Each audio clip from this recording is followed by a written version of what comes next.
Okay, ബാക്കിൽ നിന്ന് പൊക്കുന്നുണ്ട് 2 പേര്. ഓക്കെ, അപ്പൊ 4 ആളേ ഉള്ളൂ ആകെ എൻ്റെ കുട്ടിയുടെ കഴിവ് ഇതാണ് എന്നറിയുന്ന പാരൻസ്. ബാക്കിയുള്ളവര് മടി കൊണ്ടായിരിക്കാം അല്ലേ? അപ്പൊ നിങ്ങളൊന്ന് പറയോ നിങ്ങളെ കുട്ടിയുടെ കഴിവ് എന്താന്നുള്ളത്?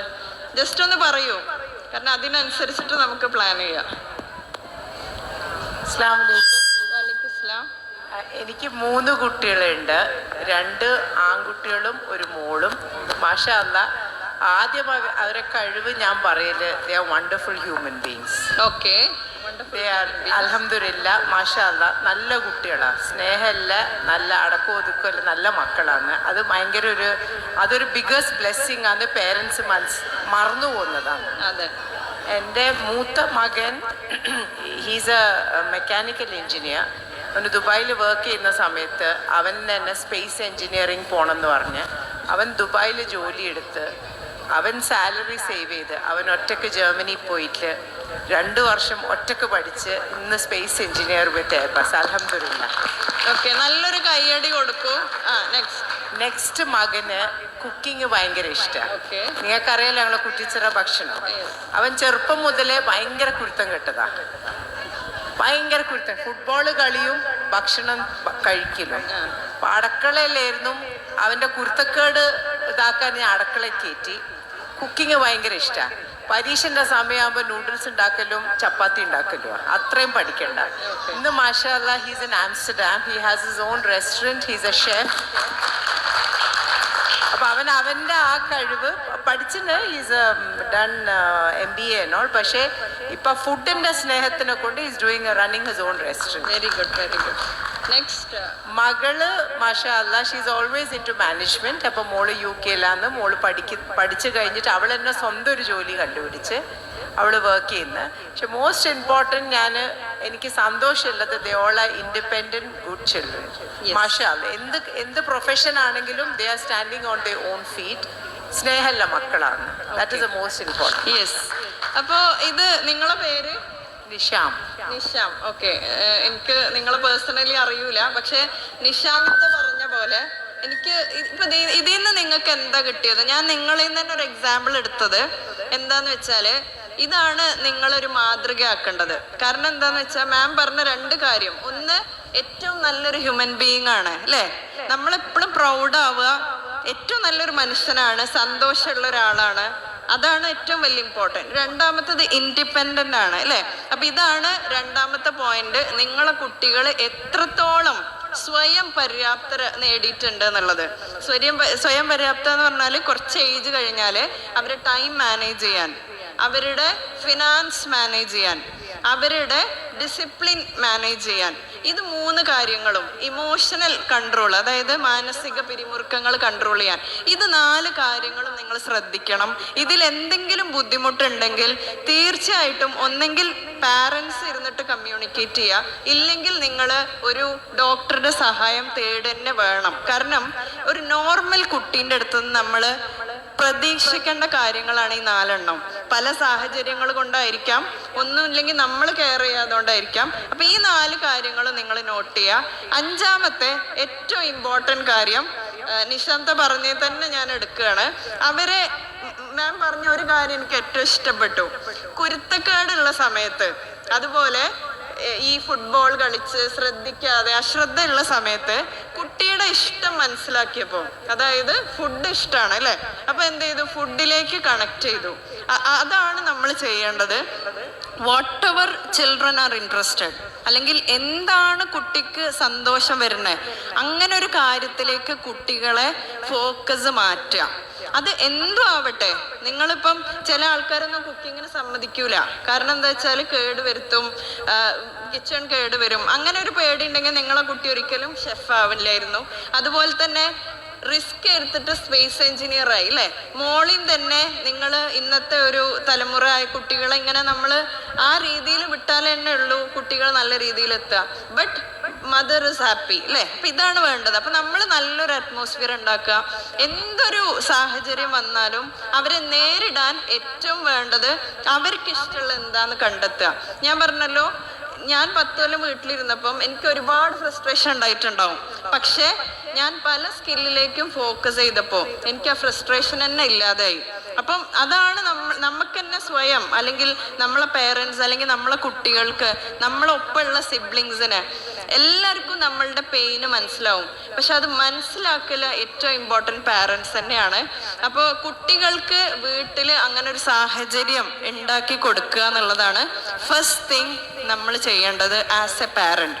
സാഹചര്യം എന്ന് പറഞ്ഞാൽ ഇപ്പം നമ്മൾക്ക് ഏറ്റവും, ഞാൻ വേറൊരാളെയും കൂടി കേസ് സ്റ്റഡിയും കൂടി എടുക്കുകയാണ്. ആർക്കെങ്കിലും ഒരാൾക്കും കൂടി പറയാൻ പറ്റും ഇതേപോലെ എൻ്റെ കുട്ടികളുടെ ഇഷ്ടത്തിൻ്റെ ഒന്ന് പറയൂ? കാരണം എല്ലാവർക്കും ഒരു റോൾ മോഡലാണത്.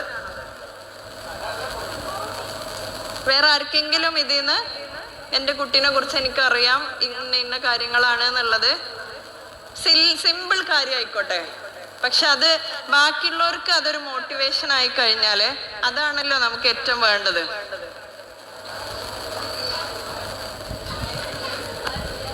ആർക്കെങ്കിലും പറയാനുണ്ടോ? ബാക്കിലുള്ള കൈ പൊന്തിച്ച ആൾക്കാരുണ്ട്.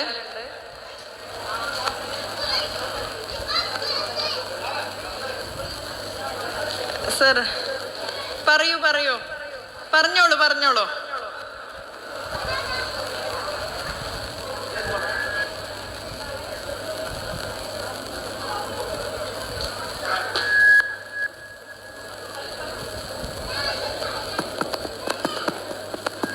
ഹലോ.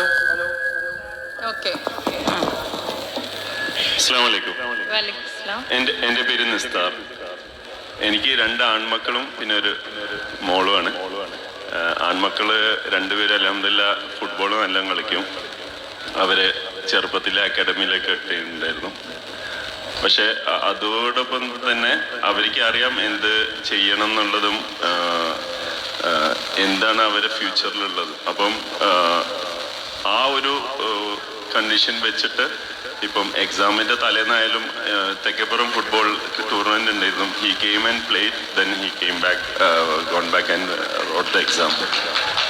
അപ്പോൾ അങ്ങനെ ഒരു റെസ്ട്രിക്ഷൻ ഇല്ല. ഇപ്പം എൻ്റെ 2ാമത്തെ മോനാണെങ്കിൽ അവന് സ്റ്റഡി ലീവിൽ PS5 കളിക്കും, എന്നിട്ട് അതിൻ്റെ ബ്രേക്ക് ടൈമിൽ പഠിക്കും. പക്ഷേ അത് അവൻ്റെ റിസൾട്ടിൽ അത് എഫക്റ്റ് ചെയ്യുന്നില്ല. അതുകൊണ്ട് നമ്മളത് ഒരു സ്ട്രിക്റ്റ് ആക്കി ഫോളോ ചെയ്യുന്നില്ല. അപ്പോൾ അവരെ ഇഷ്ടത്തിന് എന്താണ് അവർ ഇത് ചെയ്യുന്നത് അത് അവർക്ക് ചൂസ് ചെയ്യാൻ കഴിയും. പിന്നെ എൻ്റെ മോള് ഇപ്പം 7ാം ക്ലാസ്സിലാണ്.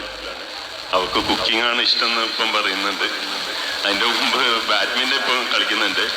And role model PV Sindhu ആണെന്ന് പറയുന്നത്. അപ്പം ഏതിലാണ് കുറച്ചുകൂടി വലുതായാൽ അവൾക്ക് ഏതാണ് ഒരു അഭിരുചിയുള്ളത്, ലെറ്റർ ടേക്ക്, അവളെ ഇഷ്ടത്തിന് അങ്ങനെ വിടാമെന്ന് വിചാരിക്കുന്നു. ഇത്രേ ഉള്ളൂ. ഓക്കെ, നല്ലൊരു കയ്യടി കൊടുത്തോളൂ. അപ്പോൾ ഇതിൽ നമുക്ക് ഏറ്റവും ഇമ്പോർട്ടൻ്റ് ആയിട്ടുള്ള കാര്യം ആദ്യം മദർ പറഞ്ഞു, അതേപോലെ തന്നെ ഫാദറിനും ഈക്വൽ ഇമ്പോർട്ടൻ്റ് ഉണ്ട് എന്നുള്ളതാണ്. ഒരു ഫാദർ പറഞ്ഞപ്പോൾ ഞാൻ പെട്ടെന്ന് പറഞ്ഞോളൂ എന്ന് പറഞ്ഞത്, ഫാദർ പറയണതും ഈക്വലി ഇമ്പോർട്ടൻ്റ് ആണ് പാരൻറ്റിങ്ങിൽ. നമ്മളെപ്പോഴും, ഞങ്ങൾ ആണുങ്ങളെ വിരോധിയൊന്നല്ല, പക്ഷേ പൊതുവെ സ്ത്രീകളെ വീട്ടിലിരുത്തി കുട്ടികളെ നോക്കണ എല്ലാ ചുമതലയും സ്ത്രീകൾ. അപ്പം I am proud of you sir. നിങ്ങൾ എന്തായാലും അത് പറഞ്ഞു, വളരെ നല്ല രീതിയിൽ പറഞ്ഞു. അപ്പം ഇന്നത്തെ ഒരു തലമുറയിൽ പാരൻറ്റിങ് നിർബന്ധമാണ്. കാരണം നമ്മളിപ്പോൾ ജീവിക്കുന്നത് ന്യൂക്ലിയർ ലൈഫാണ് അല്ലേ, 1ഉം 2ഉം കുട്ടികൾ, ഉമ്മ വാപ്പ. അപ്പം ഇവർ 2 പേരുടെയും കെയറിങ് കിട്ടണില്ലെങ്കിൽ കുട്ടികൾക്ക് വളരെ നഷ്ടപ്പെട്ട സമയമാണത്. So father's involvement is very important. So അവിടെ ഒരു കാര്യം നമ്മളതാണ് ക്ലിയർ ചെയ്യേണ്ടത്. നമ്മൾ മാമിൻ്റെ കാര്യത്തിൽ നിന്ന് കുറേ കാര്യങ്ങൾ പറഞ്ഞു, അതേപോലെ സാറിൻ്റെ കാര്യത്തിൽ ഞാൻ പറയാണ്, ഒന്ന് ഫാദർ ഇൻവോൾവ്മെൻറ്റ് വേണം. അതുപോലെ തന്നെ 2ാമത്തത് അവരെ ഇഷ്ടത്തിന്, മീൻസ് ഇപ്പോൾ ഫുട്ബോളാണ്, എക്സാം എന്ന് പറഞ്ഞിട്ട് പണ്ടത്തെ പോലെ എക്സാമിൻ്റെ സമയത്ത് ഫുട്ബോൾ കളിക്കാൻ പാടില്ല. തെറ്റായ കാര്യമല്ലല്ലോ അവർ ചെയ്യണത്. അവർ ചെയ്യണത് എന്താ, അവർക്ക് ഇഷ്ടമുള്ളത്. അവർക്ക് ഇന്നത്തെ കാലത്തൊക്കെ ഹോർമോൺസ് വെച്ചിട്ടാണ് പറയാം, ഡോപ്പമൈൻ എഫക്ട്സ് പറയും. നമുക്ക് ഹാപ്പിനെസ് വരുമ്പോൾ ഹാപ്പിനെസ് ഹോർമോൺ പ്രൊഡ്യൂസ് ചെയ്യുമെന്ന് പറയും. അപ്പോൾ അവർക്ക് ഹാപ്പി ഉള്ള കാര്യം, അതും നല്ല കാര്യങ്ങൾ ചെയ്യുകയാണെങ്കിൽ ഒരിക്കലും നമ്മളത് ബ്രേക്ക് ചെയ്യരുത് എന്നുള്ളതിൻ്റെ വലിയൊരു എക്സാമ്പിളാണ് ഫുട്ബോൾ കളിക്കണതും. ഇനി പഠിത്തത്തിൻ്റെ ഇടയിൽ കൂടെ അവർ ചെറുതായിട്ട് ഗെയിംസ് കളിക്കണതും ഇതൊന്നും തെറ്റല്ല. ഇതൊക്കെ അമിതമാണെങ്കിലേ ഉള്ളൂ നമ്മൾ അവരെ റെസ്ട്രിക്റ്റ് ചെയ്യാന്ന് പറയരുത്, അവർ ഡൈവേർട്ട് ചെയ്യാണ് ഇന്നത്തെ കാലത്ത് ചെയ്യുക. ഒരിക്കലും റെസ്ട്രിക്ഷൻ ചെയ്തിട്ട് ഇന്ന് നമുക്ക് മുന്നോട്ട് കൊണ്ടുപോകാൻ പറ്റില്ല. കാരണം പണ്ടത്തെ പോലെ പണ്ട് നമുക്ക് ഇൻ്റർനെറ്റ് ഒന്നും അവൈലബിൾ അല്ല. ഇന്ന് വായു അതുപോലെ വെള്ളം പോലെ ഇൻ്റർനെറ്റ് അവൈലബിളാണ്. നമുക്കൊരിക്കലും ബ്രേക്ക് ചെയ്യാൻ പറ്റാത്ത കാര്യമാണ് ഇൻ്റർനെറ്റ്. അപ്പം നമുക്കൊരിക്കലും ഇത് ഉപയോഗിക്കേണ്ടെന്നോ ചെയ്യണ്ടെന്നോ പറയാൻ പറ്റില്ല. പക്ഷേ നമുക്ക് അവർക്ക് എപ്പോഴും അതിൻ്റെ റൂൾസ് അതിനെ കറക്റ്റായിട്ട് പറയാം. തേർഡ് തിങ് സാർ പറഞ്ഞതിൽ നമുക്ക് ടേക്ക് ചെയ്യാനുള്ളൊരു കാര്യം എന്ന് പറയുന്നത്, നമ്മളൊരു റോൾ മോഡലിനെ കണ്ടെത്തുക. നമ്മളുടെ ഇഷ്ടത്തിലുള്ള ഒരു കാര്യത്തിൽ ഒരു മെൻറ്റർ, നമ്മളെ ഭാഷയിൽ പറഞ്ഞ മെൻറ്റർ എന്ന് പറയാം, അല്ലെങ്കിൽ ഒരു റോൾ മോഡൽ കണ്ടെത്തുക. PV സിന്ധു എന്ന് പറഞ്ഞ അത്ലീറ്റിനെ അവർ ഇതാക്കുകയാണെങ്കിൽ മീൻസ് അത് ഏറ്റവും നല്ലൊരു കാര്യമാണ്. കാരണം ഇവരുടെ മാനറിസം ഇതൊക്കെ പഠിച്ചിട്ടായിരിക്കും. അപ്പം നമ്മൾ ഓരോ പാരൻറ്റും ചെയ്യേണ്ടത് എന്താ വെച്ചാൽ, നമ്മളെ കുട്ടികൾക്ക് അല്ലെങ്കിൽ പേരമക്കൾക്ക് എന്താണ് അവരുടെ കഴിവ്, ആ കഴിവിനനുസരിച്ചിട്ടുള്ള മെൻറ്റേഴ്സിനെ ഇനി അവർ കണ്ടെത്തിയിട്ടില്ലെങ്കിൽ നമ്മൾ കണ്ടെത്തി കൊടുക്കുക. അങ്ങനെ കണ്ടെത്തിയാൽ അവരുടെ ടാസ്ക് ഈസിയാണ്. നമ്മളൊക്കെ ഒരുപാട് പേരെ ഇങ്ങനെ സഹായിക്കുന്നുണ്ട്. ലൈക്ക് കുട്ടിക്ക് സ്റ്റക്കാണ്, കുട്ടി ഒന്നും ചെയ്യണില്ല, ആകെ ഡിസ്റ്റർബ്ഡ് ആണ്, ഫോക്കസ് ആവണില്ല. അപ്പം നമ്മൾ എന്ത് ചെയ്യുക, അവരെ ഇഷ്ടങ്ങൾ കണ്ടെത്തി അവരെ മെൻറ്റർ ചെയ്യുക. പിന്നെ ഇന്നത്തെ കാലത്ത് എഡ്യൂക്കേഷൻ എന്ന് പറയുന്നത് മാർക്ക് വാങ്ങാന്നുള്ളതല്ല. കാരണം നമുക്കറിയാം എല്ലാവരും പഠിക്കണം. ലക്ഷക്കണക്കിന് ആൾക്കാർ MBBS-ഉം എൻജിനീയറിങ്ങും ഇതേപോലെ പല കോഴ്സുകളും ചെയ്യാണ്. സോ അവിടുന്ന് നമുക്ക് എന്ത് ചെയ്യണം, എന്താണ് എന്നെ വേറിട്ട് നിർത്തുന്നത് എന്ന് പറയാനുള്ളൊരു ഗഡ്സ്, ഒരു കോൺഫിഡൻസ് ഇന്ന് കുട്ടികൾക്ക് വേണം. You can choose me. ഇപ്പം ഷെഫ് ആണെങ്കിൽ you can choose me as a chef because I am like this. ഞാൻ ഇങ്ങനെ കഴിവുള്ള ഒരാളാണ്, അല്ലെങ്കിൽ എനിക്ക് ഇങ്ങനെ സ്പോർട്സ് ഉള്ള ആളാണ് എന്ന് പറഞ്ഞിട്ട് എന്നെ മാറ്റി നിർത്താൻ കഴിയണ ആൾക്കാർക്കേ ഉള്ളൂ ഇനി മുന്നോട്ട് കരിയർ സക്സസ്സും സന്തോഷവും നല്ലൊരു ലൈഫും ഉണ്ടാവുക. ഒരിക്കലും നമ്മളെ കുട്ടികളെ കോമ്പറ്റേറ്റീവ് വേൾഡിലല്ല ഇനി ജീവിക്കേണ്ടത്. പകരം പുതിയ കാര്യങ്ങൾ ഇന്നൊവേഷൻ കണ്ടെത്തിയും അവരെ മറ്റുള്ളവരുടെ കൂടെ കൊളാബറേറ്റ് ചെയ്തിട്ട് ജീവിക്കാനാണ് നമ്മൾ പഠിപ്പിക്കേണ്ടത്. കാരണം ഇൻഡിവിജ്വൽ ആയിട്ട് ഇനി ഓരോ കാര്യങ്ങൾ ചെയ്യാൻ വളരെ ബുദ്ധിമുട്ടുള്ള കാലമാണ്.